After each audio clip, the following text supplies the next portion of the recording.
via VON Radio from the Federation of St. Kitts and Nevis.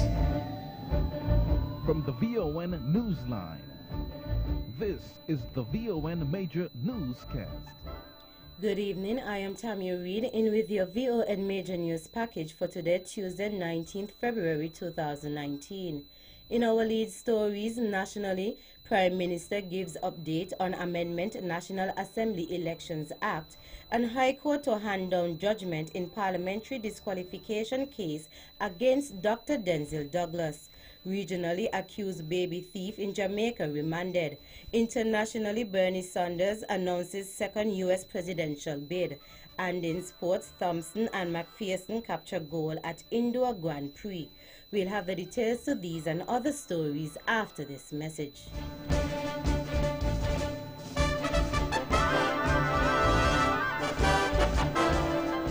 Another look.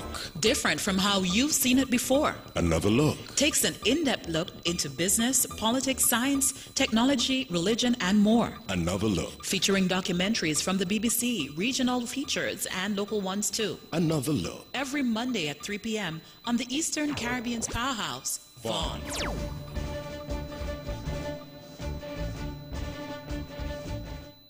Welcome back, and now the national news in detail. First reading of the bill is really to stir public interest, public suggestions with respect to the bill. And we have several bills that we have done. In fact, the standard practice is that we bring a first reading, let it out for whatever reasonable time, and then we go back. And it's only in very rare circumstances we have three readings of any bill at the same sitting. Prime Minister Dr. Honorable Timothy Harris.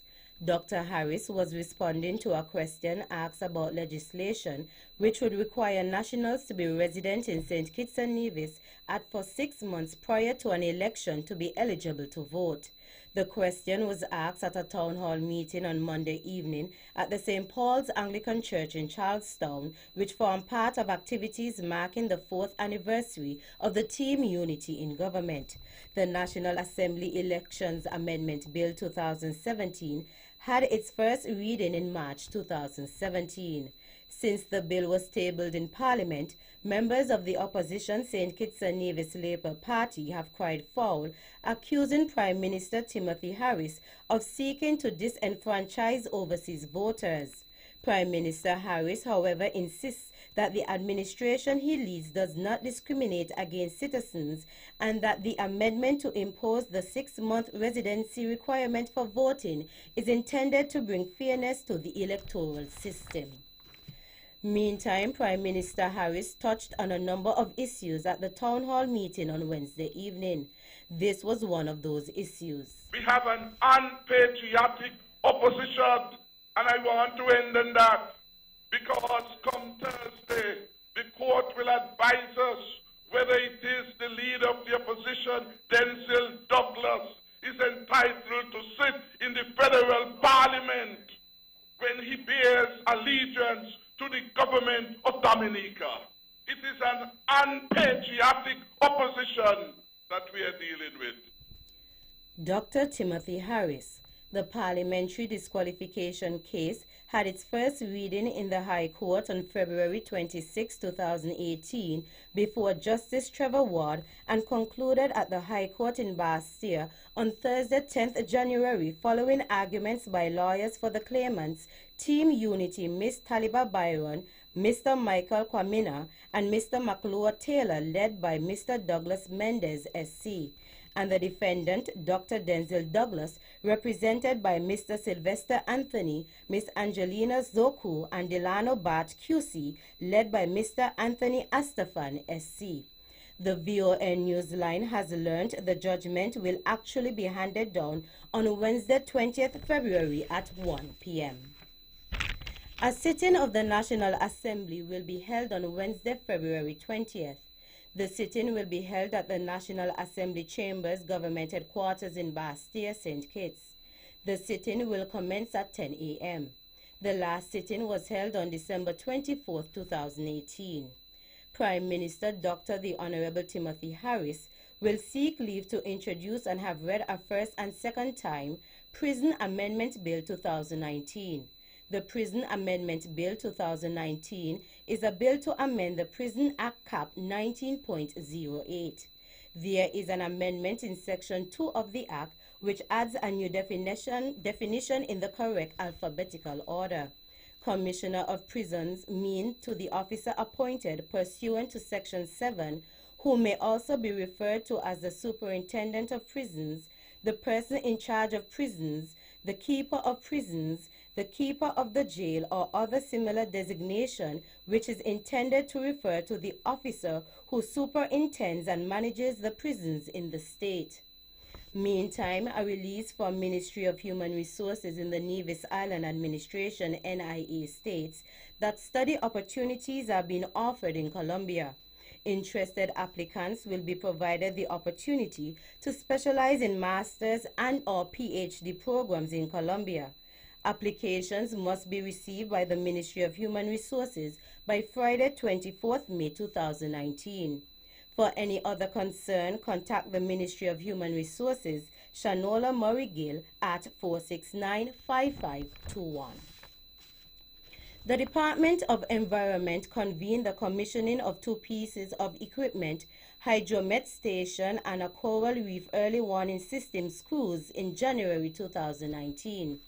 The pieces of equipment form part of a regional project being implemented in the Eastern and Southern Caribbean states by the Caribbean Community Climate Change Center, CCCCC, with funding from the United States Agency for International Development, Eastern and Southern Caribbean, USAID, ESC. The equipment will be used to collect data which will be used to generate information for decision making. Conservation Officer within the Department of Environment, Cheryl Jeffers, said that this put St. Kitts and Nevis one step closer to solving its data collection challenges. Minister with responsibility for environment, the Honorable Eugene Hamilton, said that they will prove beneficial to St. Kitts and Nevis and the region on a whole. He added that the data generated directly affects the agriculture and aquaculture, water resources, coastal zone management, health, and tourism sectors. St. Kitts and Nevis's participation in Roots America each year is a key component of the Federation's airlift strategy to build out non-stop flights from select gateways in its source markets. So says Minister of Tourism, International Trade, Tourism and Industry, Honorable Lindsey Grant. The St. Kitts Tourism Authority attended the 12th Annual Roots Americas Conference from February 12 to 14th at the Quebec City Convention Center in Quebec City, Canada. The 3-day event included a full program of conference sessions discussing the latest issues and challenges facing aviation in the Americas region and provided a platform for St. Kitts to meet with key airline decision makers. Throughout the course of the event, the St. Kitts delegation held meetings with top executives from airlines currently providing service to St. Kitts, as well as those with strong potential for new development. Representing St. Kitts and Nevis at Roots Americas was Nick Menon, Chairman of the Board of the St. Kitts Tourism Authority, Raquel Brown, CEO of the St. Kitts Tourism Authority, and airlift consultant Candace Kimmel, founder and CEO of Adams Unlimited. Finally, the findings of the St. Kitts and Nevis Marijuana Commission were discussed at a federal cabinet meeting at the Nevis Island Administration's Cabinet Room at Pinney's Estate in Nevis on Monday, 18th February. The report was submitted to the Cabinet on January 11, 2019 by a commission which was mandated to deal with marijuana, its use, consequences, and the way forward. Phase 1 involved conducting a situational analysis and exploration of the latest evidence regarding the legal, medical, social, economic, and religious implications of marijuana and its derivatives. Phase 2 included a series of consultative meetings held on both islands, while in Phase 3, the commissioners dealt with summarizing the findings and producing a final report which would serve to inform the decisions of the federal cabinet. The commission is headed by Chief Medical Officer Dr. Hazel Laws and includes Mrs. Michelle Della Codre-Blake, Dr. Garfield Alexander, Andre Mitchell, Samanda Rassa Reed, Miss Kanisha Fleming, Mrs. Joan Brown, Mrs. Karimu Byron Keynes, Curtis Francis, Charles Wilkin QC, and Reverend Canon P. Alistair Rollins. That's the national news segment. You can visit our website at www.vonradio.com, or you can check us out on Facebook at Von Radio and our Von Radio YouTube channel. News from across the region is next.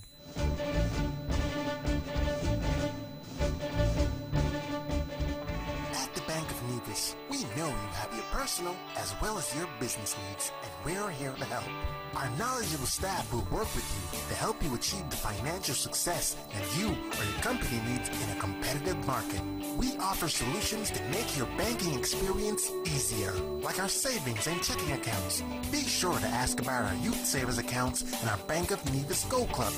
We offer a wide range of personal loans, including mortgage, land, student, auto, and consumer loans. Have access to your funds instantly with our BeOnline internet banking and our debit and credit cards. We make international banking and investing easy. How's your business? Give it the leverage it really needs by letting the Bank of Nevis assist you with all the necessary funding for all your business expenses.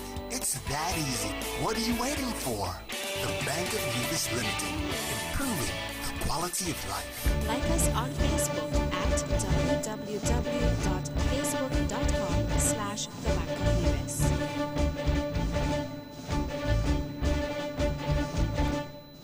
Welcome back, and now the regional news in detail. In Jamaica, the woman accused of stealing a day-old baby from the Victoria Jubilee Hospital last month was remanded when she appeared in the Kingston and St. Andrew Parish Court today, February 18th. Peter Gay French of Harkers Hall, St. Catherine, was charged with stealing a child last Monday. She is to return to court on March 13th.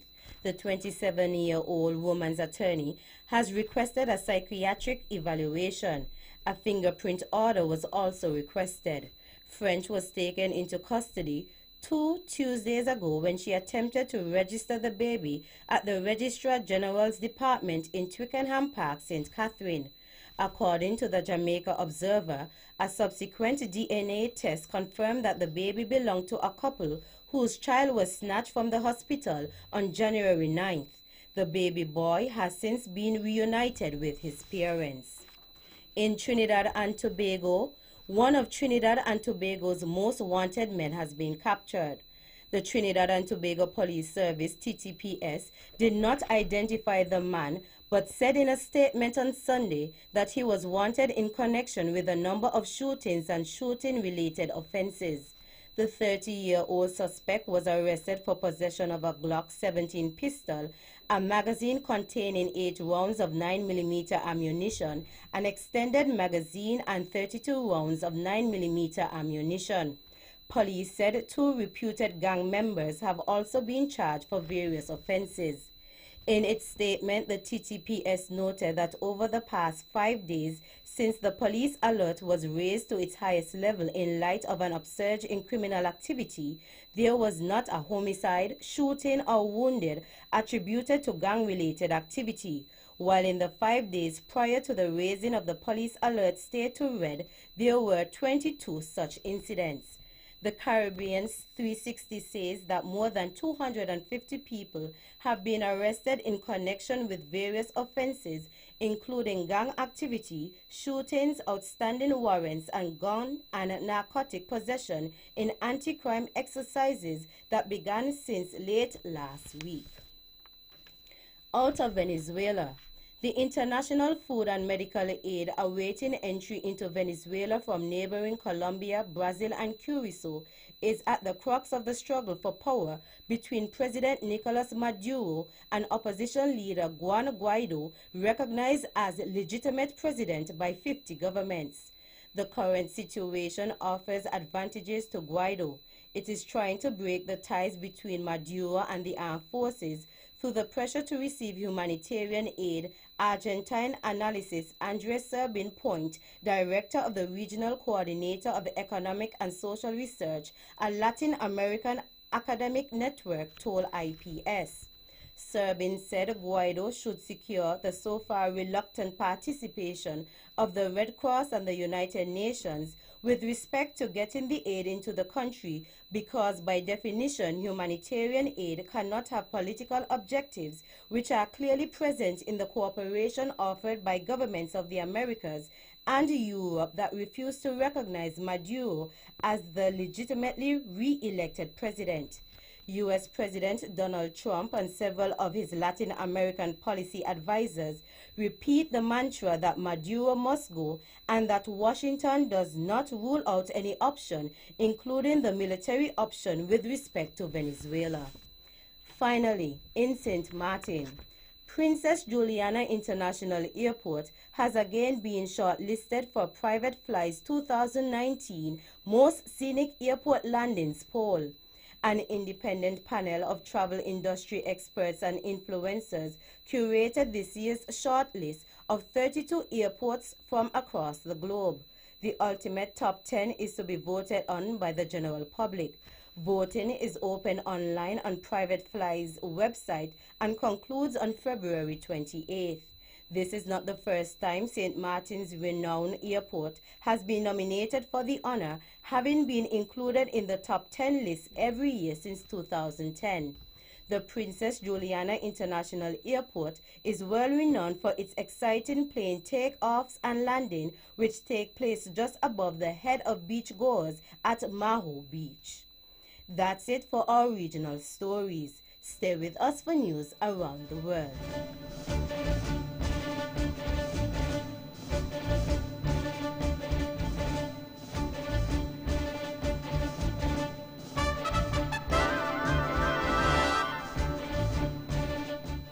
Welcome back, and now the international news in detail. U.S. Senator Bernie Sanders says he will run again for president in 2020, making a second attempt to win the Democratic Party's nomination. The 77-year-old Vermont senator became a progressive political star in 2016, although he lost his candidacy bid. In an email to supporters, he said it was time to complete the political revolution they had started. An outspoken critic of President Donald Trump, Mr. Sanders has described him as a pathological liar and racist. Mr. Sanders, an independent who caucuses with the Democrats, is one of the best-known names to join a crowded and diverse field of Democratic candidates, and early polls suggest he is far ahead. Some 80 graves have been desecrated with swastikas at a Jewish cemetery in eastern France, local officials say. The damage was discovered on Tuesday ahead of nationwide marches against a rise in anti-Semitic attacks. It occurred at a cemetery in the village of Quatzenheim on the night of Monday into Tuesday, town hall officials told the France Info website. President Emmanuel Macron has condemned anti-Semitic abuse after a prominent intellectual was targeted. More from the BBC's Mike Saunders. It's the second Jewish cemetery near Strasbourg to suffer an attack in the last 3 months, and there have been other incidents. Last week, portraits on postboxes of the late Holocaust survivor and former Minister Simone Weil were defaced, and a Jewish bakery in Paris had the German word for Jews scrawled on its window. After a Jewish intellectual was subjected to insults at a yellow vest anti-government protest, campaigners decided to organize today's rallies. A radical Islamist from the eastern city of Mulhouse is under investigation for that tirade.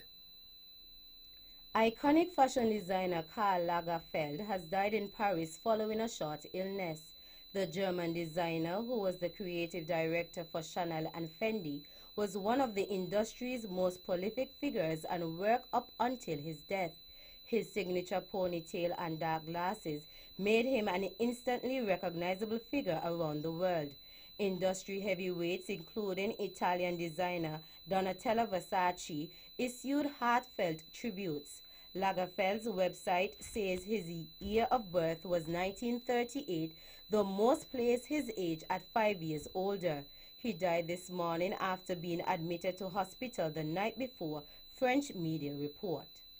Finally, Pakistan has warned it will retaliate if India takes military action against it after a militant attack on Indian forces in Indian-administered Kashmir.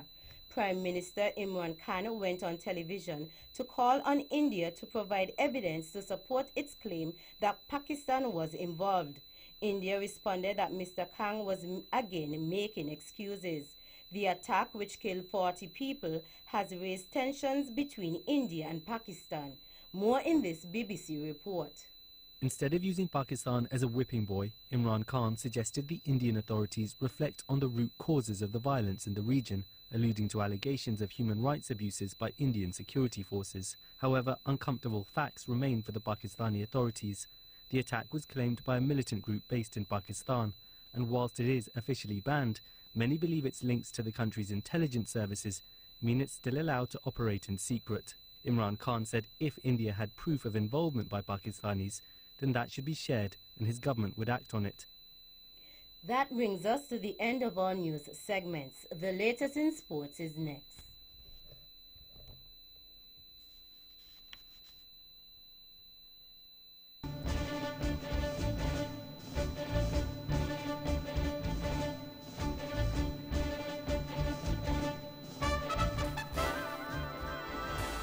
Most of us spend the better part of each weekday at the workplace. So why not make your office environment the kind of setting that helps you function at your personal best by outfitting it with top quality furniture, high-end photocopiers, printers, versatile office supplies, and the latest technology. The friendly and knowledgeable staff at the TDC Business Center are happy to provide you with personalized service to help you create an office space that's the total package. TDC Business Center, providing solutions that work.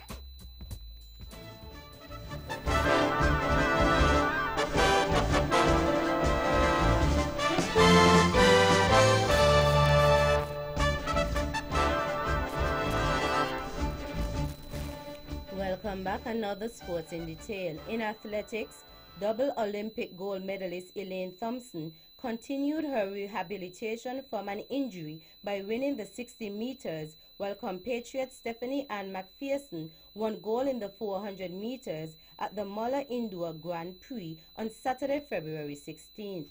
The 26-year-old Jamaican sensation sprinted to victory in a time of 7.13 seconds, her fastest time over the distance since 2017.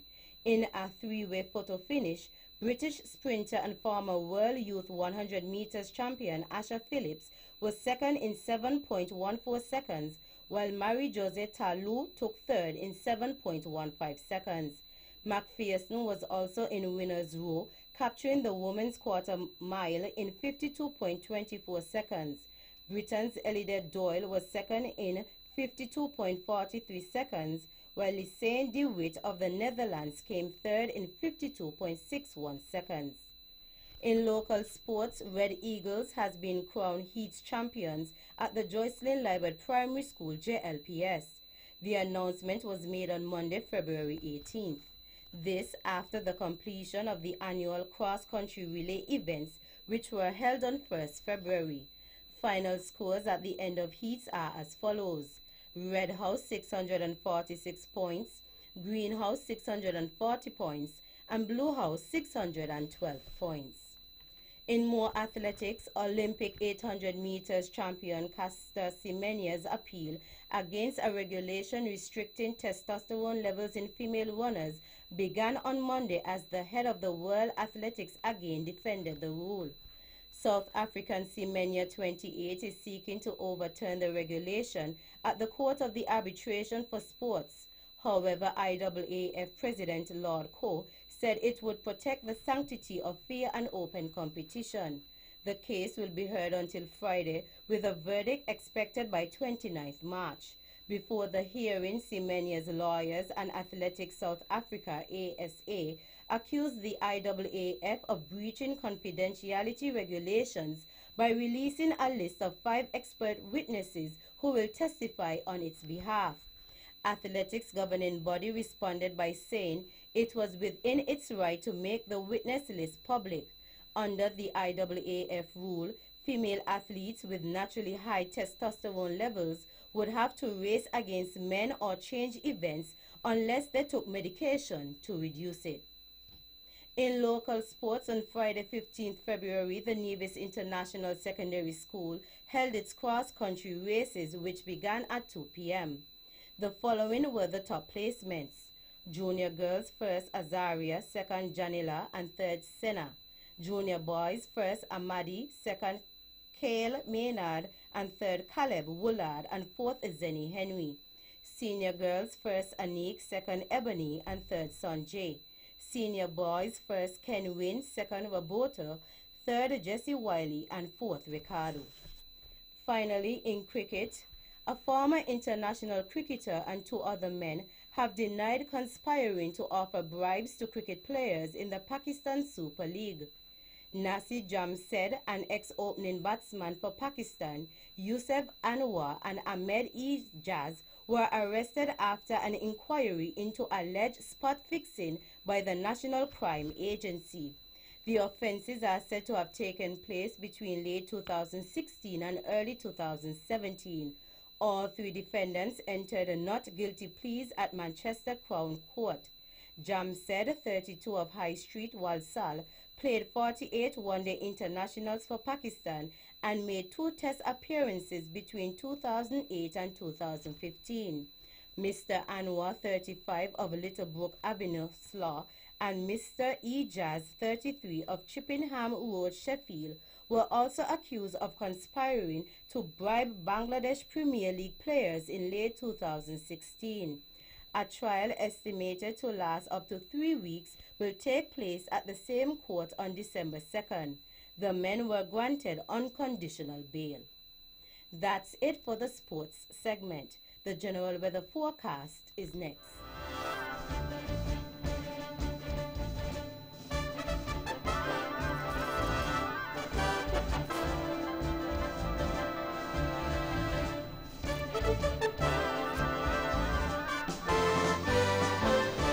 Welcome back, and now the local weather forecast for St. Kitts and Nevis. Weather tonight, fair to partly cloudy with a 30% or low chance of showers. Winds east-northeast at 22 to 33 kilometers per hour or 12 to 18 knots. Wind gusts are possible, particularly over open waters. Seas 1.2 to 1.8 meters or 4 to 6 feet. Small craft operators are asked to exercise caution, particularly in the open waters east of the islands. Sunrise tomorrow is at 6:34 a.m. And that's how we wrap up the major news package for today, Tuesday, 19th February 2019. Before we go, let's take a look at the headlines once again. Nationally, Prime Minister gives update on Amendment National Assembly Elections Act, and High Court to hand down judgment in parliamentary disqualification case against Dr. Denzel Douglas. Regionally, accused baby thief in Jamaica remanded. Internationally, Bernie Sanders announces second U.S. presidential bid. And in sports, Thompson and McPherson capture gold at Indoor Grand Prix. On behalf of the rest of the news team, I am Tammy Reed, wishing you a pleasant evening.